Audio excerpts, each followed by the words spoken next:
di chat juga sudah banyak nih saya baca. Ya. Nah, apalagi nanti yang menyampaikan langsung. Kita lanjut dulu dengan Pak Mas Rizal. Silakan langsung Pak Mas Rizal. Ini urusan ITB dan mencapai juga Master of Engineering ya. Dan menggeluti ide ini sangat aktif menjangkaukan tangannya kepada siapa saja yang memerlukan. Silakan Pak Mas Rizal. Saya coba slide share dulu. Oke.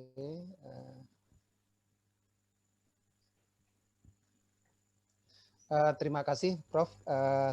Slide share-nya udah kelihatan? Belum muncul. Sebentar, belum muncul lagi nih. Ya. Jadi sebelum saya sambil menunggu slide, sebelumnya saya ini udah in progress ya.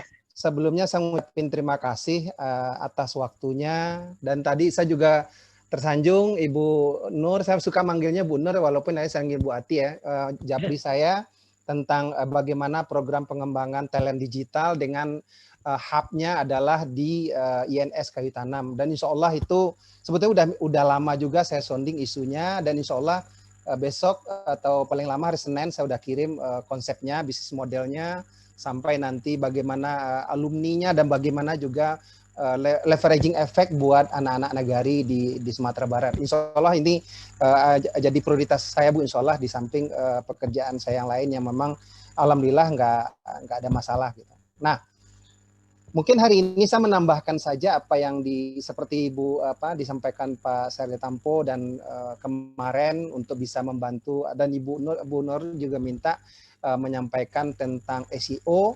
Nah, saya mau highlight aja ini pengantar buat nanti kita bisa mendapat gambaran sekilas apa itu tentang Google Platform atau digital marketing secara umum.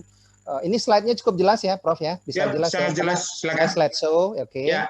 Jadi saya akan meng-highlight tadi pagi kalau yang ikut di grup, saya kasih contoh memang ini pengantar dari saya dulu sambil lihat profil saya. Jadi mungkin ini nanti tadi pagi itu saya tunjukin tentang basic tentang SEO gitu. Tadi kebetulan saya ambil produknya Pak Manofri ya, atau manggil Pak Eri itu tentang produk ayam bumbu ayam goreng. Itu dalam hitungan menit kita bisa berada di halaman pertama. Jadi kata Bu tadi menarik tadi penjelasan Ibu Nur juga tentang bagaimana strategi untuk launching produk barunya, ya saya dapat paham Bu, karena kebetulan saya juga lama engage dengan modern channel, khususnya Alfamart, Indomart, di samping listing fee by SKU juga ada sewa rak dan macam-macam lah, ada support dan sebagainya gitu Ibu ya. Jadi kita paham. Oke. Jadi ini saya mungkin cerita dari profiling saya, mungkin profil saya mungkin bertanya-tanya, background saya itu sama dengan Kanda Saria Tampo gitu. Jadi saya backgroundnya chemical engineer, dan memang alhamdulillah saya dapat pengalaman di multinational company, yaitu Coca-Cola Group, Coca-Cola System. Dalam ini Coca-Cola Amatil Indonesia, saya di bottlingnya bukan di prinsipalnya. Jadi lebih banyak di operation, dan alhamdulillah 4 tahun terakhir saya banyak bergelut di bidang marketing. Nah, sehingga pas saya keluar dari Coca-Cola, saya mencoba bisnis baru seperti Bu Nur tadi bilang, memang tidak mudah Bu. Jadi kita belajar membangun personal brand dulu, membangun trust dulu, siapa kita. Ya 3 tahun berdarah-darah, siapa Anda kan gitu kira-kira. Akhirnya alhamdulillah, nah ini menarik, saya belajar dari situ, belajar dari pengalaman, belajar dari kegagalan. Bahkan banyak yang bilang, wah saya stres lah, sayang udah senior manager kok keluar, macam-macam tudingan kepada saya. Dan ya biasa, orang kan cuma melihat kalau kita udah sukses. Kalau kita gagal atau tidak berhasil, orang banyak mencela kita, biasa itu, saya pikir begitu. Nah, roda itu akan berputar seperti Bu Nur tadi bilang, ada tahapan kita jatuh, semakin sering jatuh, asal kita terus bangkit, insya Allah itu akan menuju kesuksesan kita. Nah, saya dari tahun 2011 sampai 2014, saya belajar insya Allah itu tentang digital marketing, digital literacy, dan mulai berani jualan digital literacy dan digital marketing sebagai konsultan 2015.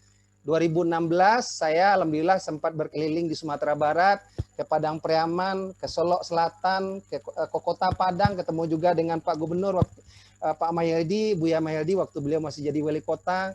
Dan terima kasih Prof. Fasli, 2017 saya diajak lagi ke Padang, itu lebih fokus kepada digital literacy, diajak ke ada Biah ke Unida, diajak juga ke INS Kayu Tanam, sebetulnya mau ke Dinia Putri tapi waktu tidak cukup, akhirnya mungkin sekarang lah kita bisa lanjutkan dan mungkin waktu berikutnya. Itu pengantar dari saya.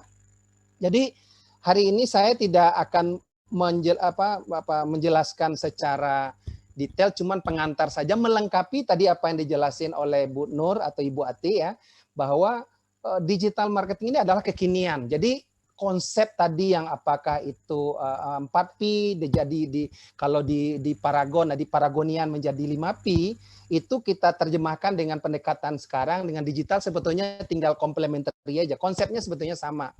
Nah, saya sebelum masuk saya ingin cerita sedikit bagaimana pentingnya digital literacy. Jadi kalau setiap materi saya selalu memasukkan satu slide ini. Bahwa ini penting untuk kita kuasai, ini pengantar aja, bahwa dalam digital literacy itu ada yang harus benefit yang kita harus atau hal yang kita harapkan adalah kita paham apa itu digital safety, itu penting. Yang kedua adalah digital untuk well-being, untuk kesejahteraan kita. Dan kemudian digital identity, ya tadi Bu Ati bilang tentang, atau Bu Nur bilang tentang personal branding, siapa kita.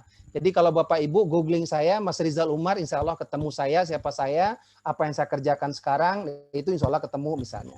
Demikian juga nanti tentang digital security ya. Nah, ini penting karena orang mungkin bertanya, Pak, apa bedanya Pak Rizal, apa bedanya digital safety dengan digital security? Nah, ini kan hal-hal sederhana aja gitu. Kalau bicara digital security, ini bicara keamanan data misalnya. Bagaimana jangan sampai data pribadi kita diambil orang, jangan sampai email kita dihack orang, dan sering sekali itu WA kita dibajak orang. Itu ada ilmunya, kita bisa mempelajari dengan baik. Kalau bicara digital safety, terutama itu melindungi anak-anak kita misalnya dari pornografi, kekerasan, bullying, dan sebagainya, itu boleh kategori. Nah, itu semua bisa kita pahami dengan baik kalau kita mendalami apa yang disebut dengan digital literacy. Jadi mulai bagaimana kita information dan data media literacy itu dengan baik, jangan kita bagaimana berita itu fakta atau bukan, itu contohnya dan sebagainya. Kemudian juga bisa digunakan untuk proses pembelajaran. Ya, itu juga digital literacy juga sudah dipakai di banyak negara, salah satu mungkin yang bagus adalah Singapura misalnya. Kemudian yang penting yang kalau yang sekarang yang kita ini adalah communication dan collaboration ya dalam bentuk sosmed. Nah, itu yang di Indonesia yang heboh yang bagian ini saya rasa ya. Kemudian yang penting juga adalah technical proficiency gitu ya. Jadi kalau kita bisa menguasai ini dengan baik, plus nanti kita akan bisa membuat creation, innovation, dan mungkin juga memberi dapat scholarship juga kalau kita memahami digital literacy dengan baik. Alhamdulillah sangat mudah sekarang orang kalau yang serius mencari scholarship atau beasiswa, banyak sekali informasi yang kita dapatkan kalau kita menguasai caranya dan kita bisa sharing atau informasinya dan sebagainya. Itu pengantar dari saya. Ini mohon maaf nih Prof, karena selalu saya sini istilahnya model jagoan saya lah gitu ya Prof, mohon maaf ya. Nah, jadi ini saya bicara sebelum kita bicara tadi nanti SEO, dibicara lebih jauh, saya ingin menyampaikan Indonesia digital data ini yang cukup menarik trennya. Jadi kalau bicara jumlah penduduk kita sekarang udah lebih kurang 274 juta, kalau BPS itu 272 juta, itu kalau kita lihat ininya, bahwa itu 200 juta lebih yang punya akses kepada internet. Ya, dan growth-nya itu lebih kurang 15%. Jadi luar biasa itu pertumbuhannya setiap tahun, dan ini adalah opportunities dan ini kesempatan yang harus kita garap dengan baik ya. Nah, ini data ini saya sampaikan di slide, dan ini bicara bagaimana mobile tools-nya nggak akan saya bahas, silahkan aja dibaca. Saya cuma menarik tentang ininya, ini jumlah akses data nggak. Ini yang menarik. Jadi bagaimana daily time spent on media, artinya orang setiap hari berinteraksi dengan media itu berapa lama. Yang menarik adalah yang dengan berhubungan dengan gadget atau internet itu hampir 9 jam. Sementara kalau dengan television sekarang itu lebih kurang cuma 3 jam atau 2 jam 50 menit. Artinya waktu kita mostly itu berinteraksi dengan atau mempunyai akses dengan internet. Coba aja kita dalam hitungan setelah meeting pasti lihat WA, pasti lihat detik, pasti lihat info terbaru, macam-macam lah. Lihat WA group, lihat email. Nah, itu udah salah satu contoh sederhana saja gitu ya. Kemudian tadi, nah saya ingin highlight ini tadi, karena pertanyaannya tadi, kenapa Pak Rijal bikinin channel YouTube, karena ini di Indonesia data terakhir most populer atau sosial media platform di Indonesia itu yang nomor 1 YouTube, yang kedua adalah WhatsApp, ketiga itu adalah Instagram, dan yang menarik adalah TikTok. TikTok ini tahu 2 tahun lalu nggak ada dalam list. Sekarang dia udah merasuk nomor 8 atau nomor 9, nomor 8 ya. Nah itu udah luar biasa pertumbuhan, dan sekarang banyak perusahaan sudah menggunakan efek virality dari TikTok gitu ya. Contoh kemarin kejadian di Kampar itu setahu saya tuh masuknya viralnya pertama di TikTok bukan di Instagram. Nah itu kenapa kita memahami data ini agar kita harus berada di platform mana, nanti kita bahas ya. Kemudian ini bicara target market, bicara tadi Bu Nur atau Bu Ati bercerita bahwa beliau, saya menarik sih, masuk ke marketplace dulu, kemudian atau digital platform dulu. Nah dari sini dia melihat respon pasar, kalau responnya positif, growth-nya positif, baru dihajar secara total campaign ya, semua media planningnya jalan sampai TVC dan sebagainya, bahkan radio dan sebagainya, atau nanti kalau bukan pandemi ada below the line activity-nya juga akan masif. Dan saya ini penting data untuk memahami profiling kalau bicara di sosial media target marketnya. Ini media planning saya nggak akan bahas, ini sebagai referensi saja. Ini juga cakupan bagaimana ranking media di Indonesia, ini mungkin sebagai referensi saja, nggak akan bahas. Nah ini kemarin materi ini udah satu slide ini saya share di WA group ya. Ini bisa silahkan dibaca, nggak akan saya. Cuman kemarin saya ini filosofinya memang di bawah itu adalah kalau orang marketing, tadi Bu Nur atau Bu Ati jelasin bahwa bagaimana riset, bagaimana kita membaca peluang itu kan ada di bawah fondasinya itu. Itu ada bicara riset, ya, bicara nanti bagaimana strateginya menerjemahkan peluang itu, kemudian bagaimana brandingnya. Nah ini menarik tadi. Yang saya menarik kalau saya lihat brandingnya di Paragon ya, atau mungkin di Wardah Group atau Paragonian itu dari saya lihat values-nya memang sangat kuat gitu ya Bu. Saya pernah tanya tentang bagaimana mereka conduct-nya itu memang sama si A, saya tanya sama si B sama hasilnya. Jadi luar biasa nih PR-nya orang HR-nya bagus sekali untuk bagaimana menanamkan values dari perusahaan sehingga membangun suatu values menjadi korporasi values yang semua bisa memahami dengan baik. Nah, di atas baru nanti strategi implementasinya agar kita bisa menjalankan digital bisnis itu dengan baik. Nah ini mungkin agak ribet, detail, ini sebagai referensi. Nanti saya coba terjemahkan dalam bentuk satu slide presentasi. Ini yang paling mudah kita lakukan ya. Ini nanti saya jelasin apa itu ICO. Nah ini yang saya tadi yang saya sebutkan bahwa kita kadang-kadang terjebak yang namanya go digital, ini terjebak di 1 atau 2 platform. Jadi kalau dia bilang dia sudah punya Instagram atau udah punya FB, udah cukup itu. Nah itu nggak salah saya bilang. Atau nanti dia udah punya YouTube, udah cukup. Ideally kalau mau misalnya konsisten dan bicara long term dampaknya, kita harus mengintegrasikan di semua platform dan saling terhubung. Tadi sambil pagi kalau bicara di grup saya udah share juga contoh produknya Pas Chicken itu nggak terintegrasi antara satu platform dengan platform lain. Jangankan integrasi konten, nama aja udah beda misalnya.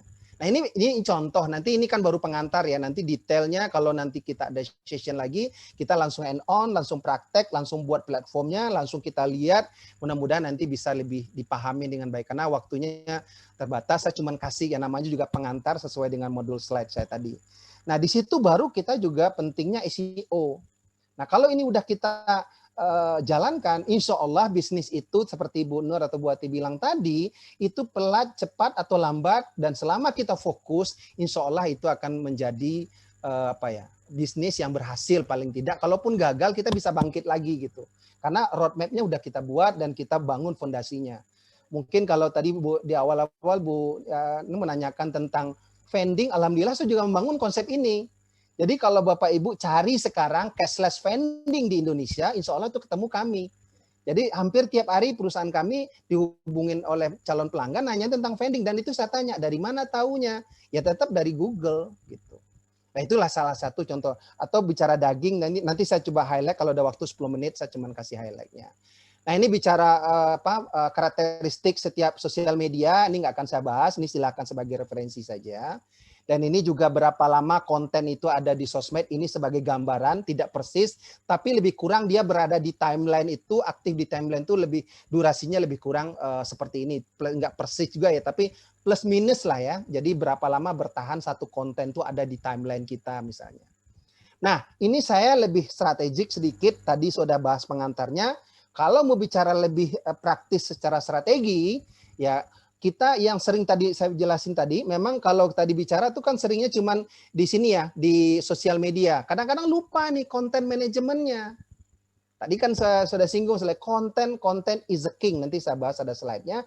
Dan juga lupa menggerakkan yang disebut dengan community. Jadi makanya tadi saya bilang, kalau kita punya community, circle atau istilahnya tim yang saling mendukung, insya Allah itu masih pendekatannya bisa gratis, nggak usah bayar iklan dulu lah. Kalau komunitasnya saling like and share, saling support, saling komen, itu SEO-nya makin bagus gitu.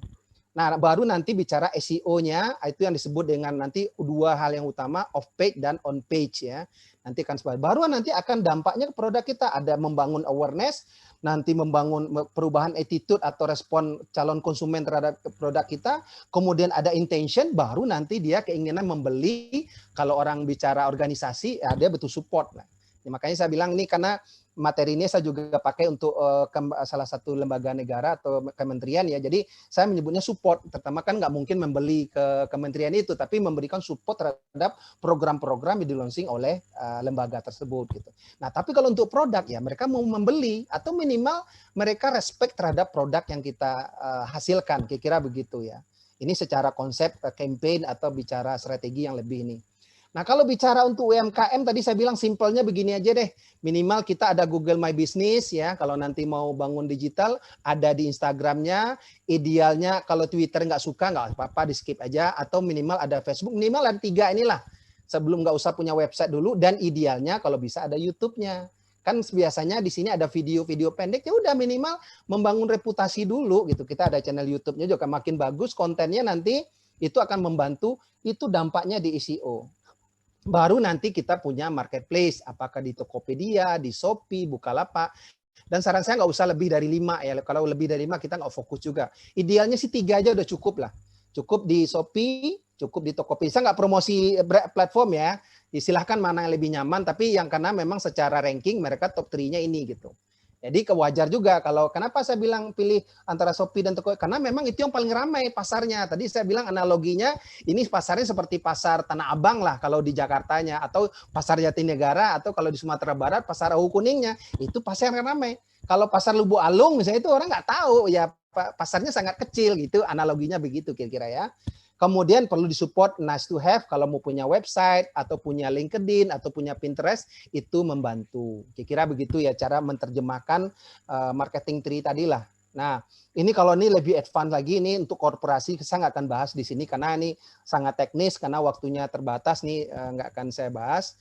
Nah, ini bicara SEO ya. SEO secara konsepnya idealnya mulai dari bagaimana membangun website analisisnya, kemudian client requirement-nya, ini sampai nanti ke reportingnya, itu hal yang harus kita perhatikan paling tidak. Ini nggak akan ini, tapi paling tidak pertanyaannya SEO itu apa sih?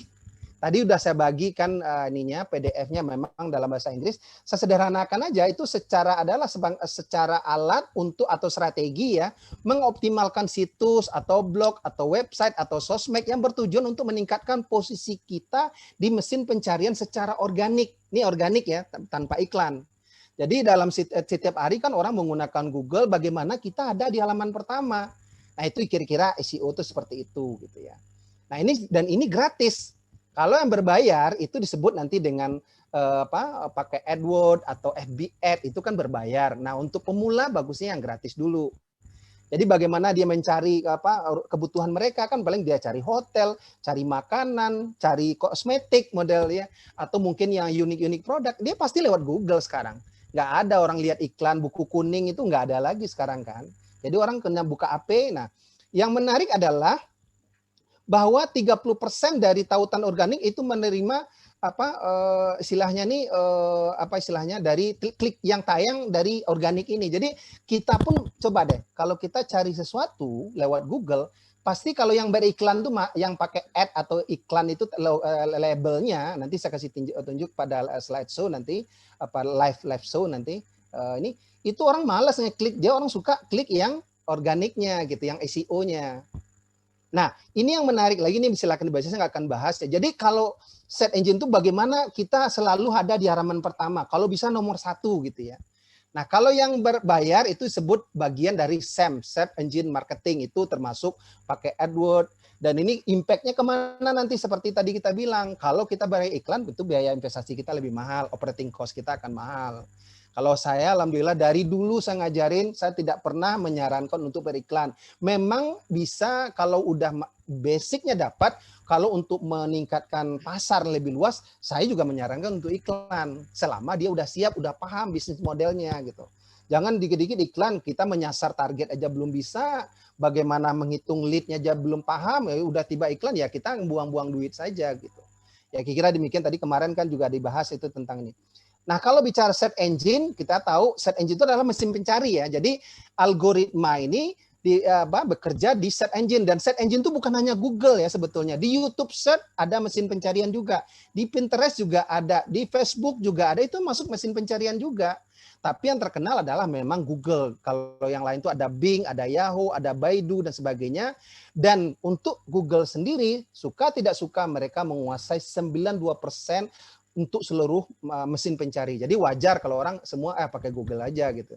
Dan saya pernah sering bandingkan, memang ya kita sendiri karena udah terbiasa dengan Google, lebih nyaman menggunakan Google, kira-kira begitu ya. Itu memang bicara kebiasaan aja. Nah sekarang bicara algoritmanya Google tuh gimana sih caranya gitu ya. Kalau bicara sederhananya begini. Pertama dia crawling dulu. Jadi kalau dia mencari, katakan keywordnya tadi adalah tepung ayam goreng Bogor atau misalnya, atau tepung fried chicken atau apalah keywordnya. Dia Google tuh crawling dulu. Kalau crawling kita tuh diubek-ubek lah bahasa kitanya ya, dibongkar-bongkar istilahnya. Atau kemudian setelah dia crawling, baru dia indeks tuh, sesuai nggak dengan yang kita cari, relevansinya ada nggak. Nah setelah dia indeks, baru dia ranking. Rankingnya berdasarkan apa? Berdasarkan kedekatan atau sesuai dengan yang dicari oleh pelanggan, kemudian juga dilihat yang populer memang karena dia sekarang udah pakai AI, dan ini yang dimaksudkan ini nih gitu ya. Nah itu baru di ranking sama Google-nya. Nah setelah di ranking barulah keluar dari hasilnya yang disebut dengan SRP itu, Search Engine Result Page. Jadi nomor 1, nomor 2, di 3-nya itu berdasarkan ranking. Nah, kalau awal-awal kita mungkin halaman pertama langsung tuh udah hebat itu.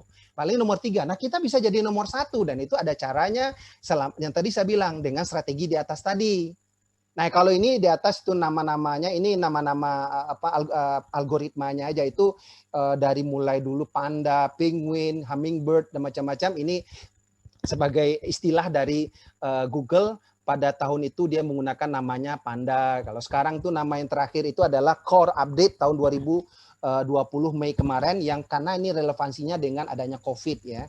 Jadi kalau teman-teman atau Bapak Ibu coba googling atau punya aplikasi Google My Business, itu ada concern tentang istilahnya COVID, informasi COVID. Nah, ini kaitannya dengan itu. Jadi dia Google pun merubah algoritmanya gitu ya. Itu contoh. Terakhir itu yang terkenal memang hummingbird ya. Jadi ini nggak usah dihafal, nggak akan diujikan, cuman kita paham aja lah bagaimana histori atau perjalanan dari itu. Nah, sebelum saya nanti penutup, saya ini kemarin saya ceritakan itu, kita lupa itu jarang menggunakan aplikasi dari Google itu. Ini pengantar aja ya. Yang paling kita sering gunakan paling adalah Google Search, Google for Education, atau Google mesin pencari, atau Facebook YouTube misalnya. Sementara ada yang lain tuh, ada tentang news, ada Google Map dan sebagainya. Nanti ada juga tentang Google Play yang bicara aplikasi ya. Kemudian ada juga tadi yang saya bilang nih, ada Google Search yang sering kita pakai, YouTube yang sering kita pakai, tapi jarang mungkin saya lihat menggunakan Google Search, ini belum familiar. Kemudian Waze pun juga bagian dari Google Application yang nanti saya coba highlight, nanti mudah-mudahan kita tergugah untuk bisa menggunakannya. Nah, ini satu lagi Google Drive. Kemarin kalau ada disinggung, maaf Bu, saya coba highlight juga di sini. Nah, tadi kan kenapa Google Drive ini penting? Ini karena Google Drive ini adalah aplikasi atau platform cloud computing. Jadi cloud computing ini adalah sekarang memang lagi model ya. Kenapa? Itu kita bisa akses di mana saja. kayak kita bisa punya server gitu kan, kita bisa buka di mana saja selama kita punya akses internet gitu ya. Dan ini kalau Google menyediakannya gratis lumayan 15 GB, kalau kita punya dulu USB 8 GB aja udah seneng gitu ya, apalagi ini 15 GB. Cukup menyimpan data atau ribuan foto yang kita butuhkan atau dokumen-dokumen penting. Nah, di Google Drive dia terintegrasi juga dengan dokumen Office-nya, ada Word, ada Excel-nya, ada PowerPoint-nya sejenis itu ya. Kemudian ada juga formulirnya, kemudian ada juga untuk berkolaborasi dengan tim yang lain itu bisa menggunakan Google Drive. Jadi kalau satu dokumen kita kerjakan, itu teman lain juga nanti bisa kerjakan tempat lain dengan mungkin dikasih note, ini si A yang ngerjakan, ini si B yang ngerjakan, itu enak. Dan langsung semua file tersimpan secara otomatis di Drive, di cloud. Jadi siapapun nanti bisa membukanya. Nanti lebih detailnya bisa kita ini. Nah, tadi di awal sudah bahas kenapa saya ingatin tentang konten. Ini kadang-kadang orang lupa. Pak, kenapa saya SEO-nya nggak? Ya karena pertama nggak diupdate. Yang kedua kontennya nggak menarik, nggak memberikan engagement dengan pelanggan gitu ya. Nah ini nanti yang saya nggak akan bahas terlalu detail karena memang waktu kita sangat terbatas.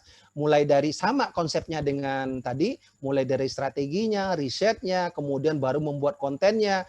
Dan yang penting lagi adalah diukur dari setiap konten itu. Sama sebetulnya sih dengan bisnis model yang lain gitu ya. Ini nih saya nggak akan bahas, ini bentuk-bentuk kontennya aja. Jadi ada bentuk blog post atau infografis, ada bentuk video dan sebagainya. Itu macam-macam konten yang bisa kita buat. Termasuk webinar ini juga konten ya. Nah itu yang saya kemarin bilang sama Pak Saritampo. Jadi kalau kita reguler melakukan webinar, mungkin teman orang-orang di luar Sumatera Barat pun, bukan orang Minang pun akan tahu itu ada INS Kayu Tanam yang menjadi Center of Excellence sekarang, karena memang kita rutin share kan di grup kemana-mana.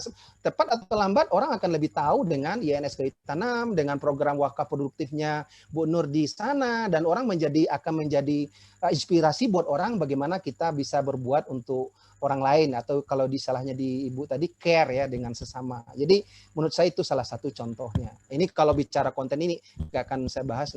Nah bicara tren aja sih, saya ingin sedikit highlight tentang tren 2019. Jadi ini harus kita ketahui juga sebagai orang yang masuk ke digital marketing, trennya digital itu apa sih? Kalau 2019 sampai sekarang pun hampir sama ya. Itu ada yang nama AI, ya teknologi AI udah diimplement hampir di semua platform. Kemudian yang paling juga kena adalah voice chat, dan juga ada yang disebut yang populer nih adalah live streaming. Nah, ini live streaming ini modal sekali sekarang kan. Coba lihat di Facebook, ibu-ibu jualan, ayo ngumpul, nah, udah pakai live streaming itu di Facebooknya. Itu memang trennya. Kenapa? Ini didukung oleh akses jaringan atau bandwidth yang makin lebar dengan menggunakannya adanya broadband, adanya 4G, dan sekarang udah mulai live 5G. Ini akan makin berubah. Ya, akan terus berubah sesuai dengan perkembangan teknologi supportnya. Ini kalau Bapak Ibu dengar itu speech-nya dulu dari siapa nih yang dari Apple ya, yang sudah almarhum, itu dia bilang bahwa dia didukung oleh perkembangan teknologi. Kalau nggak ada perkembangan bandwidth, itu iPhone nggak laku gitu ya. Atau kayak dulu kita mungkin masih ingat bagaimana BlackBerry itu bisa laku karena orang ingin memakai aplikasi untuk Facebookan gitu ya. Itu kira-kira lah contoh aja. Jadi tren ini kita perlu juga pahamin sehingga kita bisa mengikutinya dengan baik. Nah, 2020 juga lebih kurang sama, social networking saya bilang, atau kemudian chatbot juga udah mulai populer, konten tetap ya. Dan memang Google Ads itu makin dikejar. Kenapa? Semakin semua platform itu membatasi sekarang. Kalau dulu kita di Facebook tuh bisa nge-share ke sekian grup, sekarang udah dibatasin. Sehari cuma boleh 3 grup misalnya. Kalau dulu boleh tuh, saya pernah ngirim sehari 40 grup nggak ada masalah. Karena dia tahu sumber penghasilan mereka kan dari iklan. Jadi memang ya, trennya Ads ini wajar aja sih. Dan ini kita harus siasati lagi bagaimana kita bisa efektif dalam menggunakannya. Nah, kalau bicara sosial media, saya nggak akan bahas, ini sebagai referensi aja, silahkan aja dilihat nanti. Saya takut waktunya nggak cukup, ini lebih detail ya. Dan saya cuman ada yang saya highlight nanti adalah ini tentang istilahnya ini situs, saya cuman ingin share bagaimana saya pribadi bisa terus belajar ya, insya Allah sampai sekarang saya masih suka akses di situs-situs ini, dan ini mostly gratis. Nanti saya kasih tunjuk di waktu live show, mungkin kita minta waktu nanti 5 menit sama Prof. Fazli atau 5-10 menit, menunjukkan bagaimana kita mengakses konten-konten ini, dan ini mostly secara gratis. Kalau yang ada berbayar di Coursera misalnya, pilihlah yang bagian yang audit, yang free. Jadi itu masih selama kita tidak minta sertifikat ya, kita dapat ilmunya insya Allah. Kira gitu aja. Nanti saya akan langsung aja langsung ke ini. Kalau ada pertanyaan nanti di grup ya, saya akan lanjut dulu. Mohon maaf. Ini saya coba ke ke ini dulu deh. Slide show aja dulu ya. Slide show, sorry. Dibungkus sedikit, Pak Mas. Ya, sebentar ya, dikit lagi. Saya ingin nunjukkan 2 menit, Prof. Sebentar 2 menit aja. Biar teman-teman tuh tahu tadi mengenai SEO aja, contoh SEO ya. Jadi tadi saya kasih lihat contoh tadi bagaimana kita kekuatan SEO. Ini bisa kelihatan slide show saya bukan ya? Kelihatan ya? Belum, ini ya masih halaman pertama. Sorry. Oke. Saya balik dulu ke sini. Sorry, Prof. Saya harus ini dulu. Oke. Share. Oke, saya ini dulu. Oke, udah ya. Sorry, saya pindah ke sini dulu. Nah, ini udah kelihatan, Prof?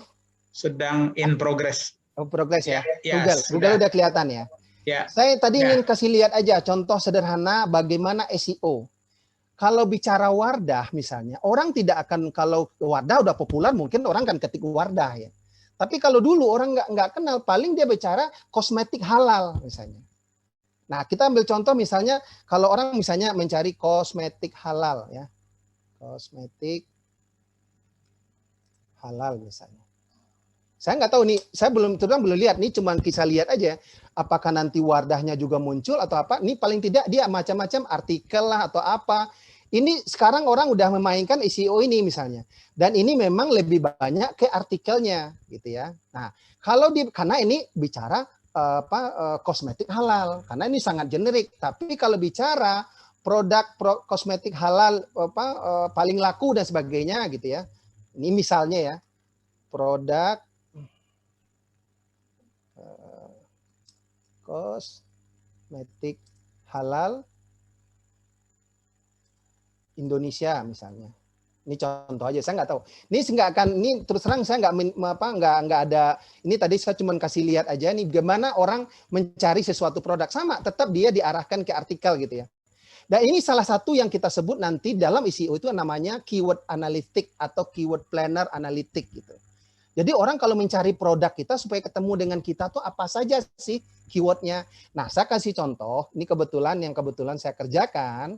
Ini kebetulan ada bisnis daging, anggota Saudagar Minang juga, Pak Doni mungkin dulu anggota grup. Ya saya bantu beliau. Nah, dia produknya kan daging. Orang kan mencari kalau daging, orang kan tidak mengetik perusahaannya dia. Karena orang nggak tahu siapa dia. Orang cari paling tadi saya bilang distributor, ya,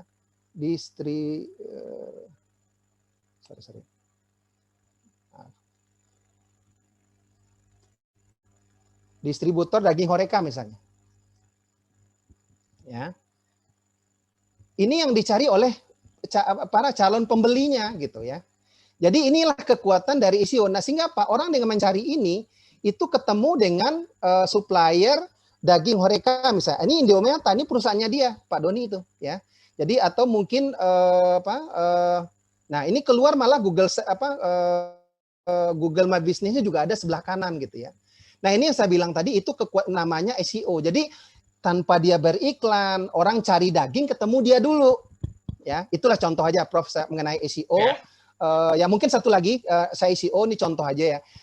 Nah, tadi saya ambil contoh tadi mengenai MIT Courseware. Jadi kalau Bapak Ibu yang mau belajar online, tadi saya ingin contoh aja satu. Nanti kalau ada waktu lagi mungkin kita ini. Tapi paling tidak saya ambil contoh MIT Courseware atau Coursera. Paling saya ambil contoh MIT aja ya, sorry. Saya kalau mudah-mudahan jaringannya nggak ini masalah ya. Ada udah sering menggunakan MIT Courseware? Sorry, saya kayaknya sorry. Nah, ini MIT. Sorry. Oke. Jadi saya terus terang aja kalau bicara sharing, mungkin orang bertanya, Pak Raja belajar dari mana digital marketing, digital branding? Itu terang saya belajar dari Coursera atau belajar dulu dari lynda.com yang teman-teman yang punya LinkedIn itu tahu lynda.com sekarang adalah namanya LinkedIn Academy. Nah, saya bilang contoh nih MIT ya. MIT Coursera. Sorry. MIT Coursera, sorry. Saya nggak tahu jaringan internet ini kok jadi agak lambat ya, sorry. Nggak apa-apa. 1 menit lagi, Prof. Saya bungkus ya. Bentar, Prof.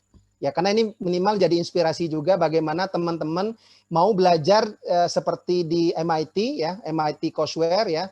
Dan ini materinya saya udah sering-sering di grup saya ceritakan di setiap webinar selalu saya sampaikan. Saya selalu menyampaikan tentang digital literacy, saya menyampaikan tentang belajar secara online ini. Nah, kebetulan waktunya terbatas, saya cuma ambil contoh tadi MIT Coursera. Nah, MIT Coursera ini 100% free.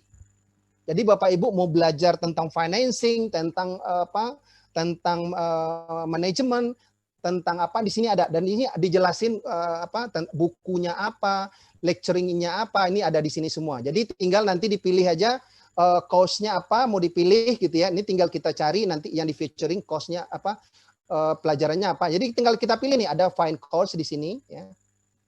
Kelihatan ya, Prof? Sorry. Yeah. Nah, ini kita bisa tunjuk, kita mau pilih apa nih, belajar tentang, kita bisa pilih by departemennya atau nanti by modulnya. Jadi departemen engineering, mau departemen ekonomik, dan sebagainya, itu bisa dieksplor lebih jauh di sini. Dan itu dijelasin bukunya, modulnya apa, dan kalau dia punya channel apa, YouTube-nya juga ada tentang arsitektur, dan sebagainya ya. Tentang apa, ini sambil contoh misalnya gini, tentang ini, yang manajemen lah, ya. Ini ada Sloan School of Management, jadi kayak MBA-nya ya. Jadi di MIT itu yang teman Bapak Ibu yang di Amerika, yang diaspora paham betul. Nah, ini ada nih modul-modulnya. Silakan kita mau belajar tentang ekonomi. Ini ada modulnya, ada bukunya, ada materinya, ada PR, ada tugas mid semesternya. Dan ini bisa kalau yang terbiasa belajar mandiri ya. Jadi ada modulnya di sini, silakan nanti dieksplor lagi. Kira-kira gitu dari saya, Prof. Ya, jadi nanti saya cuma ngasih tahu aja kira-kira ini yang kalau mau belajar secara gratis, bisa di MIT, bisa di NPTEL, bisa di Coursera, dan banyak lagi yang lainnya. Paling tidak materi udah saya share, insya Allah bermanfaat. Dari saya itu aja conclusion. Jadi kesimpulannya dari saya, kalau mau go digital, saya udah sampaikan juga seringkali di grup, pertama kita bangun personal brand atau reputation dulu. Baik secara pribadi maupun secara perusahaan kita. Itu dulu. Orang mau cari, oh Wardah tuh Paragon tuh siapa? Kan gitu, foundernya siapa? Kira-kira begitu ya Bu ya. Nah yang kedua, baru kita masuk tadi bicara branding dan strategi marketingnya. Nah yang ketiga, baru kita eksekusi strategi marketing dan branding tadi dan menjalankan, saya bilang tadi, integrasi marketing program. Kemudian jangan lupa tadi saya bilang content management. Nah setelah itu kita lakukan, kita engage dengan konsumen, kita bangun komunitas dengan pelanggan. Ya bahkan kita sering mendengar bahwa contoh salah satu netizen atau vlogger, dia pelanggan atau konsumennya atau itu dipanggil dengan macam-macam sebutan gitu ya. Tim orang smart people lah atau apa, macam-macam itu dia. Itu lebih bagus lagi membangun engagement dengan mereka. Nah setelah itu terus konsisten, saya bilang digital marketing ataupun bicara online, kuncinya adalah dua. Satu konsisten, yang kedua persisten. Kalau tadi Ibu di istilahnya di values-nya di Wardah itu grit ya, tangguh. Jadi harus ada itu. Jadi kalau nggak tangguh ya, kalau dimaki-maki orang udah mundur ya jangan bisnis online ya.